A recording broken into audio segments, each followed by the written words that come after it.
윤석열은 한국판 트럼프일까? 음모론, 언론 불신, 강성 지지층, 그리고 선거 조작설. 이 모든 키워드가 윤석열과 트럼프 두 사람을 동시에 떠올리게 한다면 이건 단순한 우연일까 아니면 교묘하게 베낀 전략일까? 오늘은 윤석열 정부의 정치 방식이 트럼프 주의와 얼마나 닮았는지, 그리고 한국 극우 정치가 미국의 극단주의 현상과 어떻게 평행선을 달리고 있는지 이야기해봅니다. 트럼프는 대통령 그 이상입니다. 그는 하나의 스타일, 하나의 신앙, 그리고 하나의 정치 종교를 만들었습니다. 바로 트럼프주의입니다. 핵심은 5가지입니다. 첫째, 기득권과의 전쟁. 트럼프는 나는 딥스테이트와 싸운다고 외칩니다. 둘째, 언론은 가짜다. 모든 언론은 가짜뉴스라는 구호가 일상이 됐습니다. 셋째, 포퓰리즘. 여론이 곧 정이다. 군중이 원하면 그게 정책이 됐습니다. 넷째, 음모론 활용. 선거는 조작됐다. 하지만 증거는 없었죠. 다섯째, 메시아 서사. 나만이 미국을 구할 수 있다. 그는 구세주로 군림했습니다. 이 5가지는 단순한 구호가 아닙니다. 정치를 신앙으로 바꾼 교리였죠. 트럼프는 음모론자들을 단순히 옹호하는 수준을 넘어서 적극적으로 활용합니다. 대표적인 예가 큐아논입니다. 이들은 민주당이 아동 성범죄를 저지른다는 믿음으로 트럼프를 숭배했습니다. 트럼프는 그들을 직접 지지하지 않았지만 그들도 미국을 사랑한다고 말하며 그들의 지지를 정치적으로 흡수했습니다. 그는 음모론자들이 자신을 중심으로 결집하도록 방치하거나 은근히 인정하며 그 열광을 정치적 자산으로 바꿨습니다. 그 결과 2021년 1월 6일 현대 민주주의 역사상 중대한 전환점으로 평가받는 사건이 벌어집니다. 미국 의회가 트럼프 지지자들에 의해 습격당한 것입니다. 선거가 조작됐다고 믿는 트럼프 지지자들이 난입했고 이는 미국 정치사 최악의 사건 중 하나로 기록됩니다. 이런 일이 미국에서만 일었었던 건 아닙니다. 2024년 6월 서울 서부지방법원 부정선거를 외치는 극우 유튜버들과 지지자들이 법원 진입을 시도합니다.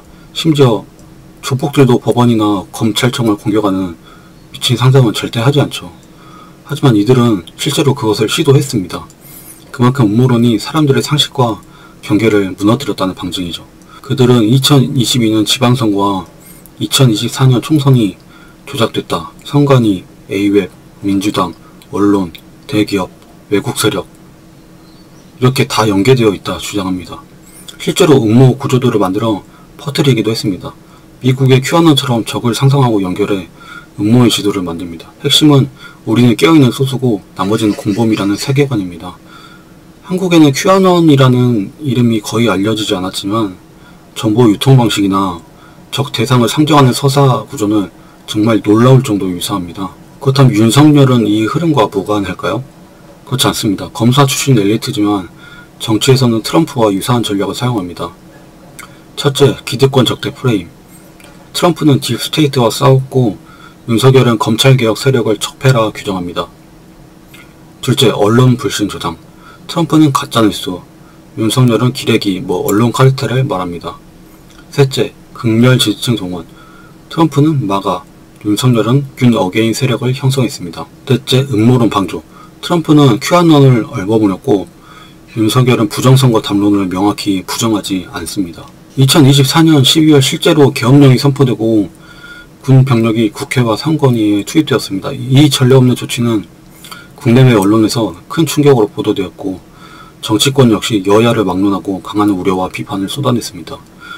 특히 일부 야당 의원들은 이를 헌정 파괴 시도로 규정하고 긴급 기자회견을 열었고 국제사회에서도 민주주의 원칙 훼손에 대한 우려가 이어졌습니다. 국회엔 707 특임대가 주요 거점엔 정보사 요원이 배치되었습니다. 또한 특전사 병력이 상관에 진입하여 서버 점검이라는 명분으로 서버실에 들어갔었죠. 시민사회는 헌정 중단 시도 혹은 정치 개입으로 간주했습니다. 2023년 이후에 미국 극우 인사들이 한국을 방문합니다. 고든창, 존 밀스, 모스탄 이런 사람들은 한국 선거도 조작됐다. A웹이 국제 카르텔이다 라고 주장합니다. 이들은 보수 유튜버들과 함께 글로벌 선거 음모론을 퍼뜨렸고 일부는 트럼프가 한국도 구하러 온다 이런 식으로 주장하고 아직도 심지어 믿고 있습니다. 하지만 아무 일도 일어나지 않고 있죠. 이는 단순한 외부 지지 표명이 아니라 한국 극우 유튜브 시장에서 이른바 극우 코인을 타려는 정치적 추정이죠. 한국 보수 지지자들을 열렬히 환호했고 트럼프주의는 신화로 소비되고 있습니다. 이제 묻습니다. 우리는 혐오와 음모론에 기대는 정치가 당연하게 느껴지고 있지는 않은가? 정상과 비정상의 경계가 흐려진 지금 우리는 무엇을 기준 삼아 다시 시작할 수 있을까? 이제는 우리는 묻고 행동해야 합니다. 허위 정보에 저항하고 상식을 되찾는 것이야말로 민주주의를 지키는 첫걸음이라고 생각합니다.